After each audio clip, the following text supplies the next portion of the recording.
Hey guys, welcome back, or more likely to my channel. Today we are going to be making bubble tea. I've made this many times before, but today's the first time I'm going to be filming it. I'll show you like how I do it as fast as possible, so it's kind of going to be a little bit more vloggy style, just because I'm not great with the camera and the angles and the videos. Let's get into how to make the bubble tea. If you are interested, I have plenty of other videos about different coffee and tea drinks up above. Don't forget to subscribe, give this video a thumbs up, check out my other social media links down below, and let's get into the bubble tea. The things you're going to need in order to make this bubble tea are almond milk, or whatever milk you want, brown sugar, or this is dark brown sugar, but that's the only one they had at the store, or light brown sugar, whatever tickles your fancy. Honey, I just buy regular honey. A large cup to put your drink in. A pot with a lid. The bubbles of the bubble tea, which is tapioca pearls. I got these off of Amazon in a pack that came with the straws. But you don't necessarily need the one with the straws if you have a different straw you like. But this pack is very easy. It's a 5-minute boba. I don't know why they say 5 minutes, because it takes a lot longer than 5 minutes, but it doesn't matter. Black tea. Notice how large my container is. Oh, you also need a cup to brew the tea. So the first thing you're going to do is take your pan and fill it with water.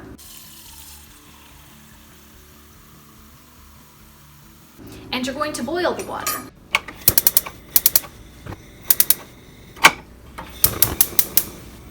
Once you figure out how your burner works, then you just sit and wait for the water to boil. Once the water is boiling, you're going to add in your tapioca pearls. Then you're going to wait for them to start to float to the top.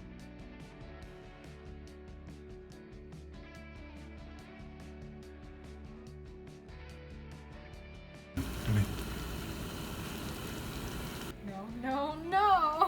Once they're floating to the top, then set a timer for 3 minutes. They'll cook while they're boiling for 3 minutes. The 3 minutes is up, then you're going to cover it, lower the temperature, and cook it for another 3 minutes. Then what you're going to do is you are going to put it into a different container that has cool water to stop the tapioca from cooking some more. Then you'll drain it again. After draining it, then you're going to add your sugary ingredients to make the boba sweeter, or your tea sweeter in general. I use honey and brown sugar, but you can use whatever sweetener you prefer. While the tapioca is cooking, you're going to want to brew your tea. So I use 2 tea bags for 1 tea cup. I just like my tea a little stronger, but you drink it however you want. And then that will steep for however long your tea is, or if you have fancy tea, use your fancy tea. I'm not here, you do you. Then what you're going to do is put ice in the container that you're going to drink out of, put your straw in your container, put your tea in your container, and then put your milk in your container, and then you drink your container. Nope, drink the liquid in the container. That's it. It's very easy peasy and delicious. So that is how you make the bubble tea. I hope you guys like this video. If you like any other coffee and tea videos, please definitely check out my playlist down below and up above. Don't forget to subscribe, give this video a thumbs up, check out all my other social media links down below. Hope to see you guys next time. Bye!